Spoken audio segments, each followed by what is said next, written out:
Ma'asyiral muslimin wal muslimat, the New World Order NWO yang kita kenal dimotori oleh Illuminati dan Freemasonry punya program. Target mereka 2022, tahun 2022, jumlah populasi manusia di muka bumi ini sudah berhasil mereka batasi, tahu tidak, di angka berapa persen? Ini program mereka yang sangat menakutkan, tapi Allah Maha Pengasih, Maha Penyayang, Allah bongkar sehingga jadi ketahuan. Tidak tanggung-tanggung jumlah yang akan mereka pangkas dari manusia yang hidup di bumi ini pada tahun 2022 menurut rencana mereka adalah 93% manusia habis. Berarti yang boleh hidup siapa? Cuma 7%. 7% itu siapa? Orang-orang pilihan mereka. Sekarang orang-orang sudah mulai mereka sortir. Sudah mereka tentukan si fulan dengan keluarganya. Itu pun ada di antara keluarganya yang enggak lulus. Si fulan. Yang lainnya program mereka akan dihabisi. Melalui apa mereka menghabisi? Melalui pertama food. Hati-hati, dengarkan ini baik-baik. Melalui food. Makanan-makanan yang mereka ciptakan. Minuman-minuman yang mereka buat. Baik minuman mineral, makanan-makanan kaleng, makanan-makanan cepat saji, atau tanam-tanaman, sayur-sayuran, biji-bijian, bahkan buah-buahan. Kita dengar dengan genetika modification, ya, GMO. Ini berdampak dalam program mereka. Siapapun yang mengkonsumsi, yang memakan, yang menggunakan, ya, yang menikmati buah-buahan, sayur-mayur, biji-bijian, makanan cepat saji, minuman-minuman yang sudah menguasai pasaran dunia pada hari ini, orang ini pertama akan penyakitan. Kedua, punya kelainan mental. Ketiga, bisa digerakkan melalui satelit, mau dijadikan apa? Mau dibunuh di tempat, dengan cara tekan saja tombolnya dari Israel sana, maka semua yang sudah ada di darah kita, semua yang sudah ada di daging kita, di daging anak-anak dan keluarga kita, langsung plep, mati.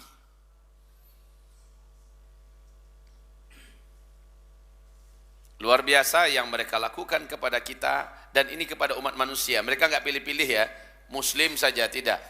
Pokoknya dalam program The New World Order, program mereka yang boleh mengisi dunia ke depan hanyalah orang-orang mereka saja. Kalaupun ada orang-orang di luar mereka yang mempunyai loyalitas untuk mereka. Hanya kalangan tokoh-tokoh dan keluarga pedagang-pedagang sukses dunia. Para pemimpin-pemimpin yang memberikan sembah sujud mereka kepada Zionis internasional. Jadi melalui makanan. Negara manapun di muka bumi ini sekarang sudah berhasil mereka masuki, apalagi Indonesia yang sangat rapuh. Sekarang coba lihat Indonesia, apa saja diimpor. Apa saja diimpor. Yang paling vital, beras. Kurang apa sawah ladang kita di Indonesia ini? Impor. Gula impor, garam impor, kedelai impor, bawang impor, jagung impor. Kayaknya kita ini bukan apa-apa di negeri sendiri, semua serba diimpor. Ada yang ngaku di Pekanbaru, dia punya mat muslim, apa katanya? Sekarang kita ingin mencari beras yang asli dicocok tanami oleh pribumi. Ternyata dibatasi. Dibatasi tidak boleh lebih dari 1 ton. Bahkan hanya sampai di angka 600 kilogram saja boleh dibeli. Ini akan dibeli oleh lapisan masyarakat luas kepada muslimat ini. Ditanya kepada toko-toko pribumi lainnya juga sama, sangat dibatasi. Tapi siapa yang mau beli beras impor, berapa mau? Dikasih. Ini akan berakibat kepada apa? Terpaksa kita mengkonsumsi. Ini dulu yang masih di masalah, bukan masalahnya ini impor atau tidak, tetapi masalahnya sekarang bukan hanya mematikan ekonomi pribumi kita, para petani dan sebagainya. Di dalam beras-beras impor ini kita wajib curiga besar. Alasannya apa Ustaz? Alasannya firman Allah, alladzina kafaru yufsidun wala yuslihun. Orang-orang kafir itu program mereka pasti untuk merusak. Wala yuslihun, mereka tidak mungkin melakukan kebaikan. Ini yang Allah yang membantah. Asal dia orang kafir, dia memproduksi apa? Kita wajib curiga. Sufyan Ats-Tsauri mengatakan kalau orang kafir melakukan sesuatu, apakah sesuatu itu biasa atau terkesan agak baik sedikit, kamu wajib mendatangkan 1000 lebih alasan untuk berburuk sangka kepadanya. Kata siapa tadi?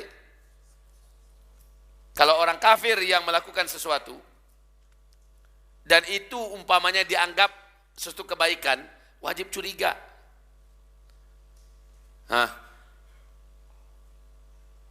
Kebalikannya, kalau muslim yang bagus, muslim yang baik, melakukan sesuatu yang kesannya agak salah atau mungkin keliru menurut kamu, wajib datangkan 1000 lebih alasan untuk berbaik sangka kepadanya.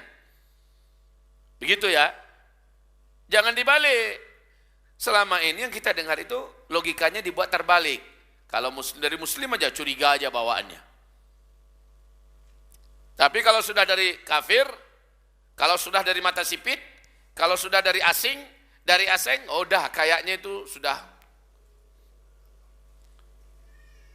Wahai hamba-hamba Allah, saudaraku, melalui food, mereka punya target mengatur kita melalui satelit dengan makanan yang kita masukkan, dan makanan itu menjadi bahagian dari darah kita, bahagian menjadi daging kita. Seharusnya kita sekarang ini di akhir zaman wajib memprioritaskan standar makanan menurut Al-Quran. Standar makanan menurut Al-Quran apa bunyinya? Halalan thayyiban. Ini standar makanan menurut Al-Quran. Kalau ditanya pemuda akhir zaman, maka target mereka nomor 1 memang pemuda. Pemuda di sini baik laki-laki ataupun perempuan, ya. Yang ini jadi yang pertama melalui food, ya. Jadi yang Allah perintahkan kita itu agar kita konsumsi adalah halalan thayyiban. Yang halal lagi thayyib. Kalau halal targetnya adalah kepada ruh kita, ibadah kita, dan doa kita. Doa. Kalau thayyib targetnya adalah kepada kesehatan kita, targetnya kepada akal kita, dan targetnya kepada mental kita. Baik. Tahu tidak? Makanan-makanan yang punya kandungan GMO, buah-buahan, sayur-sayuran, bahkan ikan-ikan yang bukan ikan laut ya, yang masih agak steril sekarang ini adalah ikan-ikan laut. Ikan-ikan tambak ya, ikan tambak, ikan kolam yang sudah mengandalkan pelet. Apalagi lele yang rata-rata dipelihara dan dikasih pelet. Ayam yang sifatnya unggas rata-rata mengandalkan pelet. Bahkan binatang berkaki 4 sekelas kambing, sapi, kerbau, apalagi yang mereka ternakkan ya, yang diternakkan sekarang ini rata-rata mengandalkan makanan-makanan yang mengandung GMO. Ketahuilah bahwa kandungan ini sangat-sangat berbahaya di segi mental. Di segi mental, apa yang terjadi? Di dalam kandungan makan itu sudah dimasukkan hormon yang bisa menyebabkan siapapun yang mengkonsumsinya akan mengalami penyimpangan mentality. Mengalami penyimpangan mentality, macam-macam. Di antaranya yang paling mencolok sekarang ini adalah LGBT. Ini yang paling mencolok. Saya mula-mula nggak percaya, masa iya sih? Ternyata di depan mata kepala saya sendiri saya saksikan. Saya sendiri menyaksikan. Seekor kuda dibeli dari Jakarta. Kuda ini tinggi, hitam, cakep, Masya Allah. Dibawa ke Pekanbaru. Pas kuda itu datang, maconya tuh kuda. Jalannya gagah, loncatannya luar biasa. Saya aja terpesona melihat. Kata saya, mestinya saya yang di atas kuda itu. Karena melihat itu kuda merasa pantas, jalannya hebat segala macamnya. Lewat kuda-kuda betina. Nggak minat, cuek dia. Bener. Saya bilang, ini kenapa? Saya bilang, ini gelding nggak? Enggak. 2 biji pelirnya lengkap. Kalau gelding kan 2 biji pelirnya hilang. Lengkap, normal. Biasanya reaksi langsung, namanya kuda. Kan tahu aja kuda, kalau ngeliat cewek langsung cewek, kan gitu kan? Langsung tanda kelelakian kejantanannya muncul. Nah ini enggak. Dia cuek bebek aja, lewat dekat-dekatnya dia biarkan aja. Agak curiga sedikit sih. Kok kenapa ya gitu? Salah satu kuda-kuda jantan lepas. Oh semangat dia ngeliat kuda jantan itu, dikejarnya. Saya pikir kuda jantan itu mau diajaknya kelahi. Ditindihnya. Waduh, kuda LGBT saya bilang. Masya Allah. Akhirnya saya percaya, karena sebelumnya saya mendengarkan penjelasan dari seorang pakar gizi dan tanam-tanaman ya, yang datang dari Jawa memberikan penjelasan bahayanya makanan-makanan yang sekarang beredar. Ya, makanan yang diberikan kepada hewan ternak, yang diberikan untuk pupuk, yang diberikan untuk makanan-makanan hewan-hewan atau tanam-tanaman, sayur-sayuran yang akan kita konsumsi, dijadikan pupuk, dan di dalamnya mengandung kandungan-kandungan yang dapat menjadikan kita mengalami perubahan kesehatan. Dari sehat menjadi lemah, mudah diserang penyakit. Karena dalam makanan itu mengandung zat-zat, mengandung hormon-hormon yang sengaja diciptakan untuk merusak kita dan menghabisi kita. Makanya sekali lagi kuncinya dalam Al-Quran, Allah perintahkan kita, kulu mimma fil ardi halalan, makanlah oleh kamu apapun yang ada di bumi, syaratnya halal.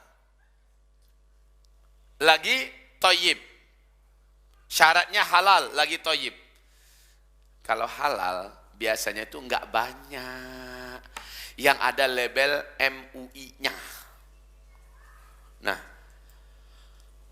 label halal yang selama ini kita lihat, awas loh, banyak yang ini halal apa namanya nih? Ada gini enggak? Ini halal jadi-jadian namanya. Ada yang halal memang, sini ada Majelis Al-Ulama Al-Indonesia. Ya. Dan ini ada lambang-lambang lah. Ini label halal yang seperti ini. Ada yang labelnya warnanya hitam putih, ada yang warnanya hijau. Maka yang warnanya hijau masih seger. Yang warnanya hitam putih nggak tahu tuh caplokan, asal tempel atau bagaimana, Allahu a'lam. Tapi ingat, MUI hanya berani meletakkan label halal. Tidak ada satupun label itu langsung halalan thayyiban. Padahal yang Allah perintahkan kita agar kita konsumsi adalah yang ada thayyibannya. Coba perhatikan, kandungan isi, komposisi, ingredientnya, perhatikan. Di dalamnya pasti ada bahan-bahan yang tidak pantas kita konsumsi. Ternyata pasti bermudarat. Thayyibnya tidak ada. di dalamnya ada pengawet, di dalamnya ada apa? Pewarna buatan, di dalamnya ada bahan-bahan kimia yang memang berbahaya. Di dalamnya ada kandungan-kandungan yang seluruhnya sebenarnya tidak pantas bagi orang beriman yang berakal mengkonsumsinya.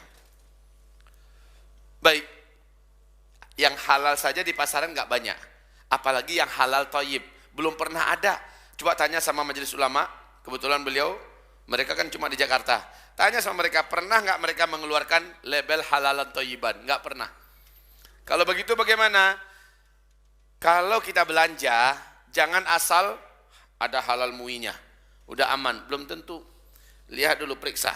Karena melalui makanan, sekali lagi, mereka mentargetkan kita. Secara yang paling di depan itu adalah halal. Ruhiyah kita akan mengalami perubahan. Orang yang makan yang gak halal, orang yang makan yang gak halal, secara ruh dia akan menjadi pemalas ibadah. Dia akan cenderung kepada maksiat. Secara ruh dia akan tidak bersemangat menuntut ilmu, mengejar ilmu, dan tidak akan tertarik untuk mendengarkan nasihat. Secara ibadah dia akan sangat mengalami kefuturan, futur. Gairah ibadahnya itu mengalami kayak hilang gitu. Ya. Dan yang jadi masalah adalah doa. Doanya tidak akan diterima oleh Allah ketika dia makan yang tidak halal.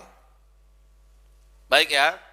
Jadi di satu sisi halalan thayyiban ini di akhir zaman diprogram oleh mereka agar kita bisa disetel dari jarak jauh. Kemudian apabila tiba limit dan waktunya, melalui satelit mereka tekan tombol-tombol tertentu, orang yang di dalam dagingnya, di dalam darahnya sudah ada kandungan-kandungan yang selama ini mereka ciptakan melalui makanan yang mereka sebarkan ke seluruh dunia. Maka makanan kaleng, makanan cepat jadi, atau makanan dari bahan-bahan kimia dan pupuk-pupuk kimia yang berbahaya, dan kita konsumsi sama bertahun-tahun, atau melalui vaksinasi, melalui imunisasi, melalui suntikan-suntikan dan sebagainya. Masya Allah. Ya, jadi mereka bisa selesaikan kita dengan sangat cepat. Terus setelah food apa lagi? Ya, setelah food, fun. Nah ini, mereka habisi kita melalui permainan-permainan. Dibuat mereka, umat ini, mereka ingin membuat kita ini lupa bahwa kita punya permainan yang hebat dalam Islam. Nanti kalau kita mau dengar seorang pemuda muslim di akhir zaman, ini Islam, alif, Islam. Harusnya seorang pemuda di akhir zaman itu memiliki imanan qawiyan, iman yang kuat. Karena kata Rasulullah, di akhir zaman akan banyak orang murtad. Paginya dia masih dianggap ada iman, karena godaan dunia, karena rayuan di siang hari, dia pun ngiler, semangat melihat, lalu dia menyambut rayuan itu, murtadlah dia, sorenya udah kafir. Sorenya dia masih ada iman, karena godaan dunia, karena tantangan dunia, karena cobaan dunia, dia tidak tahan, di malam harinya ada tawaran-tawaran, maka besok paginya dia sudah kafir. Di akhir zaman kita wajib menjadi pemuda yang kuat imannya. Iman yang kuat ini tidak bisa didapatkan di sekolah-sekolah umum. Apalagi ke depan programnya semua pelajaran agama di sekolah akan ditiadakan. Ya kan? Kalau menang, Bapak D kita ini lagi sudah berjanji pihak-pihak itu, semua pelajaran agama di sekolah akan ditiadakan. Pondok-pondok pesantren akan ditutup se-Indonesia. Luar biasa. Itu janji mereka loh. Sebuah janji yang cukup pantas untuk menjadi renungan dan pertimbangan kita. Sementara yang mampu memberikan imun, menjaga iman dan akidah di akhir zaman adalah pelajaran agama. Dan sekarang tidak bisa didapatkan di sekolah. Pelajaran cuma 2 jam 1 minggu. Dapat apa 2 jam itu? Ya, baik, imanan qawiyan hanya bisa didapatkan di halaqah-halaqah. Nah sekarang halaqah-halaqah ini difitnah sebagai sumber terorisme. Ya, sebagai tempat pencetakan radikalisme.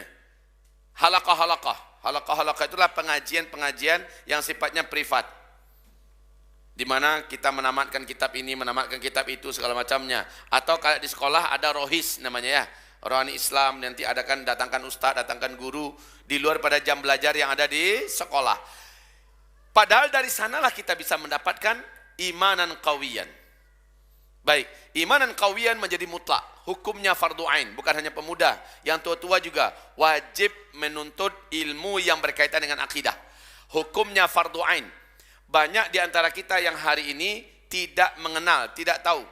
Coba saya bertanya kepada salah satu di antara jamaah kita. Ibu, waktu kita di Malang kemarin, ketika kita memaparkan kajian tentang kedalaman makna asyhadu an la ilaha illallah, kira-kira banyak enggak jamaah yang baru tahu saat itu, Bu? Hah? Sangat banyak. Sangat banyak yang tercenung, sangat banyak yang heran baru sekarang dia dengar. Apa itu iman? Apa itu Islam? Yang sebenarnya ya, apa pembatal daripada syahadat? Orang banyak enggak tahu. Apa-apa yang bisa membatalkan iman, orang banyak enggak tahu.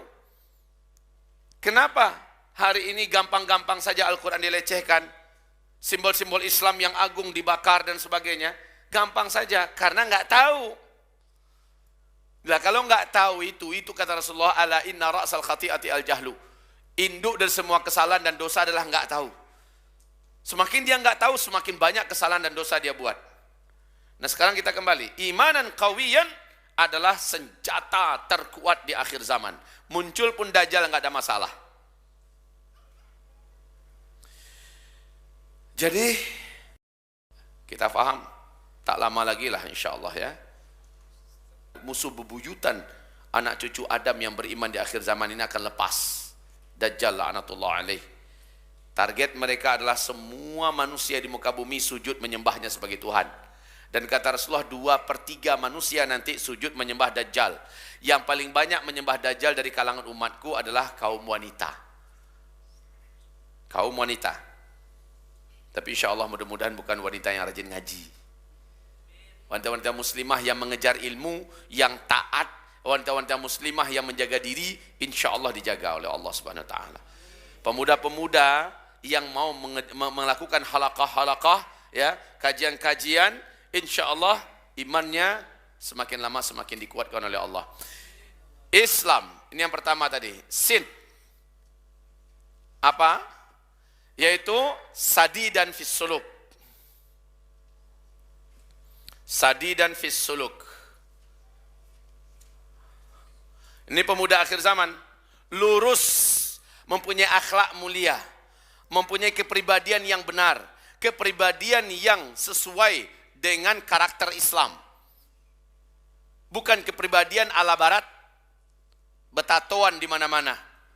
Rambut sebelah ada, sebelah hilang. Cincin ada di sini. Orang cincin di sini, dia taruhnya sini. Ngomong dia ternyata di lidahnya juga ada cincin. Ada tindik. Celana dibolong-bolongin di mana-mana, kayak berhak dapat zakat aja. Terus gaya pun dimirip-miripkan dengan gaya-gaya barat. Kehilangan identitas. Sadidan fis suluk. Di akhir zaman, saya bertanya pada antum, ini para pemuda, ketika orang kita lihat anak-anak pang yang ada di pasar-pasar, yang ada di jalan-jalanan, menurut antum itu anak-anak yang akan merubah peradaban menuju kebangkitan dan kemuliaan, atau anak-anak yang seperti apa?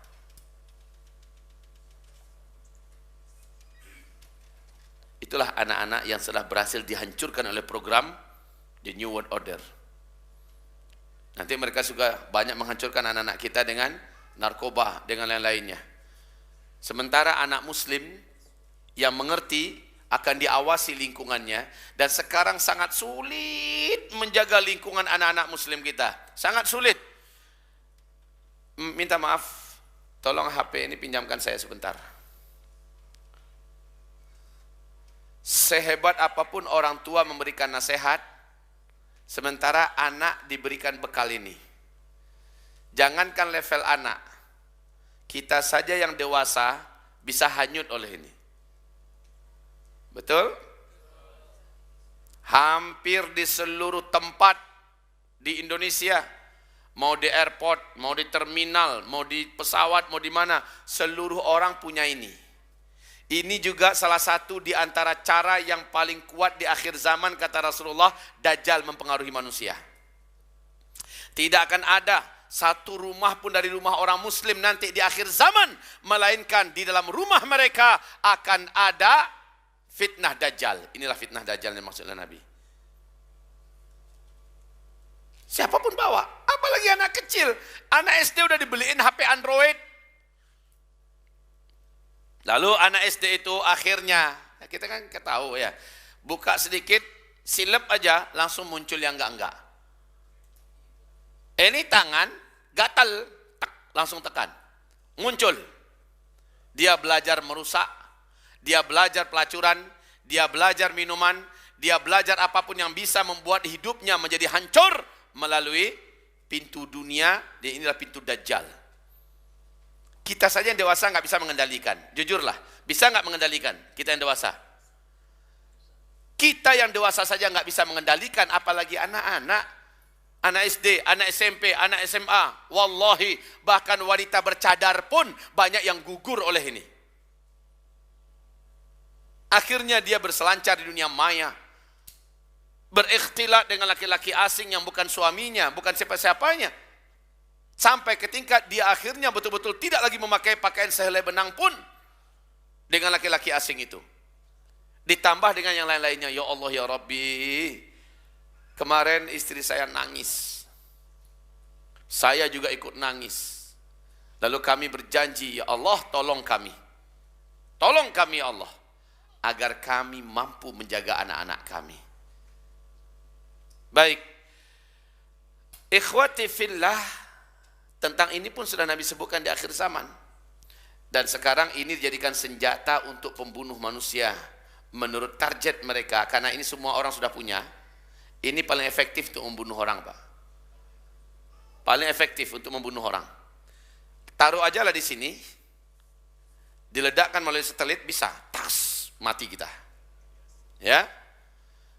Taruhlah di sini, letakkan di mana bagian-bagian yang dekat dengan tubuh kita. Bukan radiasi, radiasi itu merusak secara perlahan-lahan tapi permanen, radiasinya. Sementara yang paling berbahaya itu adalah ternyata ini bisa dikendalikan.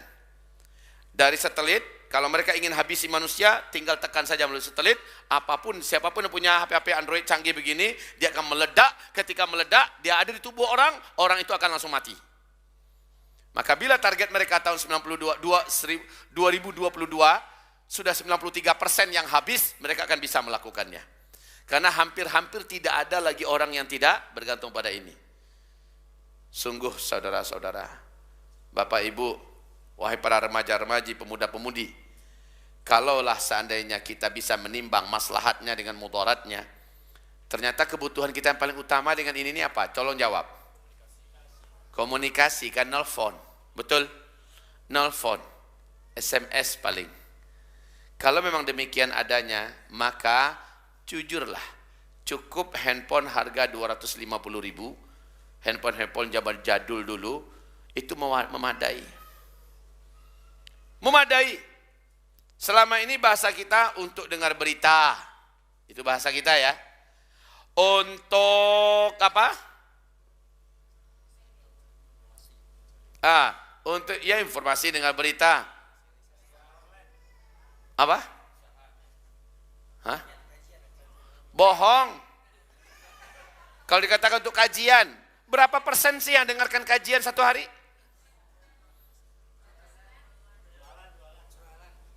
Untuk jualan. Kalau bagian dagang, jualan. Dalam sambil dia jualan itu, sambil itu racun-racun fitnah Dajjal terus menyerangnya pagi dan petang, siang dan malam. Di samping itu, ini pun kalau memang mau jualan, ini pun punya potensi untuk bisa mempercepat habisnya manusia bila menurut mereka waktunya sudah. Jadi mereka sudah mempersiapkan alat-alat untuk membunuh kita. Kalau nggak punya HP, melalui makanan. Kalau punya HP, ya melalui HP. Di samping di dalamnya ada agenda-agenda yang bisa merusak suluk sadi dan fisuluk, lurus dalam masalah tingkah laku. Banyak orang tingkah lakunya sekarang menyimpang. Ternyata mereka nontonnya dari HP. Banyak keluarga-keluarga muslim kami di Payakumbuh, Bu. Dan saya yakin di mana-mana dan kita mengalami penderitaan yang sama sebagai orang tua. Kita meratap melihat anak-anak kita sekarang ini. Tidak terkendali.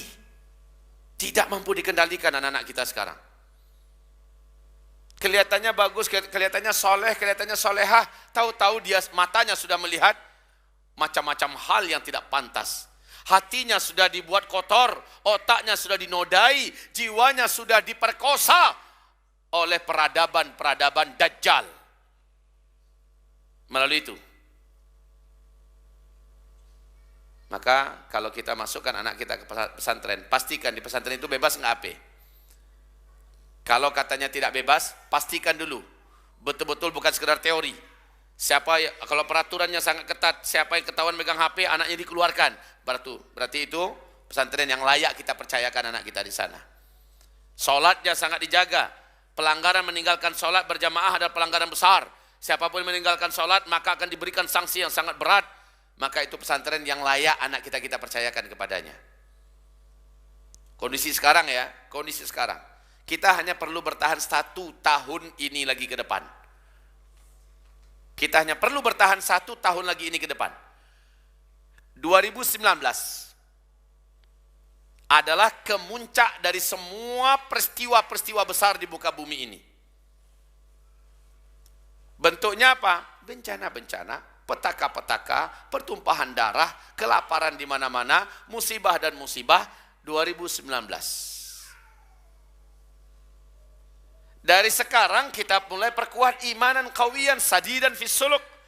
Orang-orang yang memiliki iman yang kuat, karakter kepribadian yang bagus, orang ini akan termasuk dalam prioritas Allah di surat Al-An'am 158, dijaga oleh Allah Subhanahu wa taala. Yang ketiga, lam. Alif, sin, lam, liyaqah. Ini alif, sin, lam, liyaqah. Liyaqah fil badan. Apa arti liyaqah fil badan? Memiliki tubuh yang kuat, tubuh yang perkasa, tubuh yang tahan banting, tubuh yang alot, tubuh yang enggak mudah sakit kena hujan, enggak apa-apa. Berangin-angin, enggak apa-apa. Lari jauh, sanggup. Berenang, sanggup. Ingat, olahraga Islam itu adalah bukan fun-fun yang dibuat oleh musuh-musuh Allah. Semua fun-fun yang dibuat oleh musuh-musuh Allah sifatnya pasti menimbulkan kepada kerusakan yang tidak kecil. Sebutkan fun-fun apa saja. Bukan.